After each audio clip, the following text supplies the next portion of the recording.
स्वामी विवेकानंद को तालियां इसलिए मिली कि बाकी सब लेडीज एंड जेंटलमैन कह रहे थे। जब मैंने रिसर्च किया, मेरी लुई बर्क नाम की महिला ने 6 ग्रंथ लिखे स्वामी विवेकानंद की विदेश यात्राओं को, Swami Vivekananda in the west new discoveries इस नाम से। वो मेरी लुई बर्क ने शिकागो की उस धर्म सभा में उपस्थित जो श्रोतागण थे उसके प्रत्येक के साथ संपर्क किया, जो जीवित थे, जो जीवित नहीं थे उनके वंशजों के साथ, उनकी डायरिया खंगाली, उसके पूरे मिनट्स पढ़े। और उसके बाद में वो कहती है स्वामी विवेकानंद पहले व्यक्ति नहीं थे, चौथे व्यक्ति थे। उनसे पहले 3 लोगों ने ब्रदर्स एंड सिस्टर्स नाम का संबोधन किया था। श्रीलंका से बौद्ध साधु गए थे, धम्मपाल अंगीकारा, उन्होंने किया था। एक बौद्ध भिक्षु जापान से आए थे, उन्होंने भी यही बंधु और भगिनी वाला संबोधन किया था। और तीसरे प्रताप चंद्र मुजुमदार थे, जो भारत से ही गए थे, थियोसॉफिकल सोसाइटी के प्रतिनिधि थे, उन्होंने भी किया था। स्वामी विवेकानंद चौथे थे।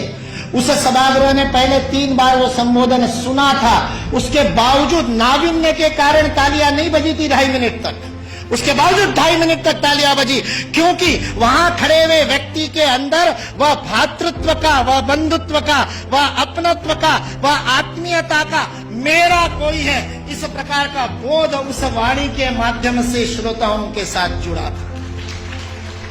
सुभाष चंद्र बोस बहुत जबरदस्त वक्ता थे, मुर्दे को जगा दिया उन्होंने। अपनी पूरी आजादी सेना युद्धबंदियों में से तैयार की थी। हारे हुए युद्धबंदियों के कैदियों के बीच में ऐसे प्राण फूंकते कि आजाद हिंद सेना की स्थापना हो जाए। वो सुभाष चंद्र बोस कहते हैं, आज स्वामी विवेकानंद जीवित होते तो उनके पैरों में मैं बैठा होता।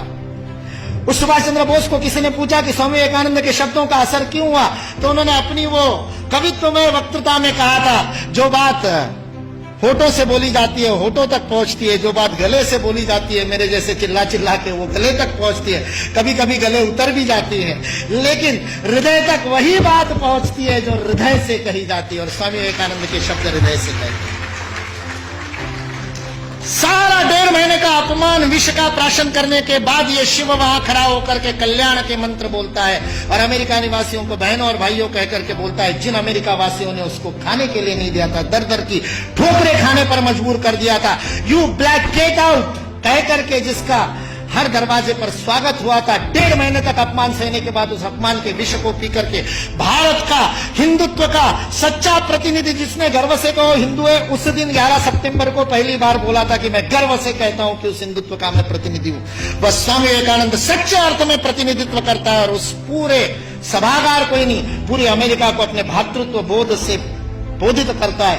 ये भारतीय संस्कृति की वैश्विक अवदान है, वसुधैव कुटुंबकम का भाव है। हमारे यहां किसी भी सामूहिक गतिविधि का सर्वोच्च आदर्श परिवार है। यदि आप अपने संस्था में परिवार का भाव स्थापित नहीं कर सके तो उस संस्था का नेतृत्व करने का आपको अधिकार नहीं है। ये भारत का बोध है। मैं कहता हूं ये कुछ नहीं बिगाड़ सकते, ये विकृति फैलाने वाले कुछ नहीं बिगाड़ सकते, क्योंकि इस देश का समाज जीवंत समाज, और जो शरीर जीवंत होता है उसके नाक में धूल का कण जाता है तो छींक मार करके भगा देता है। भारत ने भी छींक मार दी तो भाग गए बेचारे, कहां जाएंगे।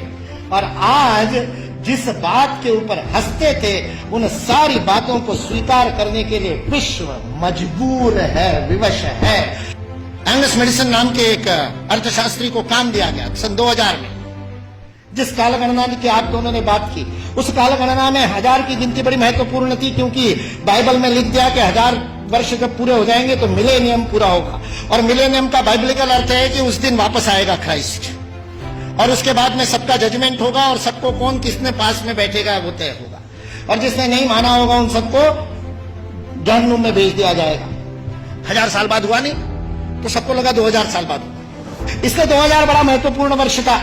बहुत सारे सम्मेलन हुए सारी दुनिया में, और उन सम्मेलनों के बीच में दुनिया के सर्वाधिक विकसित देशों का जो संगठन है OECD, organisation for economic cooperation and development, जिसके लिए विश्व के सर्वाधिक GDP वाले पहले 7 थे, अब 15 हो गए, 16 हो गए देशों का वह संगठन था। उस OECD ने सन 2000 में एंगस मेडिसन नाम के अर्थशास्त्री को यह काम दिया कि वो विश्व का आर्थिक इतिहास लिखे। और चूंकि उनकी गणना, उनकी हिस्ट्री 0 ईस्वी से शुरू होती है, तो एंगस मेडिसन को भी काम दिया 0 ईस्वी से 2000 ईस्वी तक 2000 वर्ष का आर्थिक इतिहास लिख दीजिए। उस पुस्तक का नाम है economic history of the world millennial perspective by Angus Maddison. OECD.org इस वेबसाइट से आप डाउनलोड कर सकते हैं।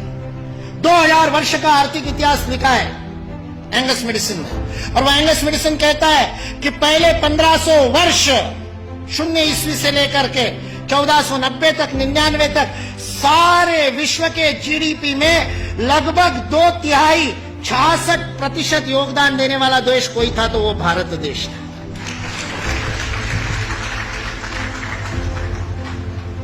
मैं सोच रहा था, इतिहास का मैं विद्यार्थी हूं, आपके जैसा इतना अध्ययन तो नहीं किया, लेकिन मैं सोच रहा था ये 1500 से क्या संबंध है, तो पता चला वास्को दी गामा 1498 में आया था।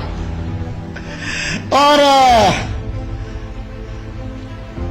मतलब उसने भारत को खोजा, ऐसा हम लोग भी लिखते हैं, तो उससे पहले कोई गुम हो गया होगा। जो गुम हुआ भारत था वो विश्व के 2/3 जीडीपी को प्रोड्यूस करने वाला, और केवल प्रोड्यूस करने वाला नहीं, विश्व को समृद्धि का अवदान देने वाला, वितरण करने वाला। विल ड्यूरांड अमेरिकन इतिहासकार है, 11 खंडों में उसने लिखी है हिस्ट्री ऑफ सिविलाइजेशन। वह विल ड्यूरांड लिखता है सारे विश्व को संपदा का वितरण करने वाला कोई देश होगा तो वह देश भारत देश है। वितरण शब्द प्रयोग किया है, लेन देन नहीं, वितरण करने वाला देश। सारे दुनिया में हमारे व्यापारी जाते थे। वो वास्को दी गामा को भी हमारे ये गुजरात का व्यापारी, वास्को दी गामा ने अपनी डायरी में लिखा है, वो गुजरात का व्यापारी पानी के जहाज लेकर के उसको मिला साउथ अफ्रीका में, उसको तो भारत मिला नहीं था। इसने कहा अच्छा भारत खोज रहे हैं, चलो मैं ले चलता हूं। उसको मसाले भरने थे, इसलिए वो कालीकट गया, इसलिए वास्को दी गामा को कालीकट ले गया, नहीं तो भरूच ले आता गुजरात में। फिर हमारे इतिहास वाले लिखते कि वास्को दी गामा भारत को खोजता खोजता भरूच पहुंच गया। वास्को दी गामा को भारत के व्यापारी कान्हा भाई ने खोजा, मिल गया, और उसको कहते को भारत खोज रहे, चल भाई मैं दिखाता हूं, चल मेरे साथ, और साथ में ले। ये वास्को दी गामा ने अपनी डायरी में लिखा है, वो बेईमान नहीं है, उसको छिपा करके इतिहास की किताबें लिखने वाले बेईमान। वास्को दी गामा की डायरी का उद्धरण दिए बिना हमारे को गलत इतिहास पढ़ाने वाले बेईमान है। वास्को दी गामा ने तो ईमानदारी से लिखा है, उसने ये भी लिखा है कि उस कान्हा भाई के जहाज मेरे जहाजों से कई गुना अधिक प्रगत थे। 40 खेने वाले लगाने के बाद भी मेरे जहाज को उतनी गति नहीं थी, जो उससे 3 गुना बड़े 3 मंजिल वाला जिसके ऊपर डेक था, ऐसे जहाज को केवल 16 नाविक खेते थे। ऐसा कान्हा भाई का जहाज था। भारत की विज्ञान और तकनीकी की स्थिति अंग्रेज इस देश में आए तब सारे विश्व से अधिक उन्नत थी। ये अंग्रेजों में से कुछ ईमानदार इतिहासकारों ने लिख करके रखा। इसलिए जो इस गलतफहमी में है कि अंग्रेज इस देश में नहीं आते तो भारत में तो कोई विज्ञान ही नहीं होता, वो इस बात को समझ ले कि अंग्रेज इस देश में नहीं आते तो केवल भारत का ही नहीं, विश्व का विज्ञान आज है उससे अधिक प्रगत हो।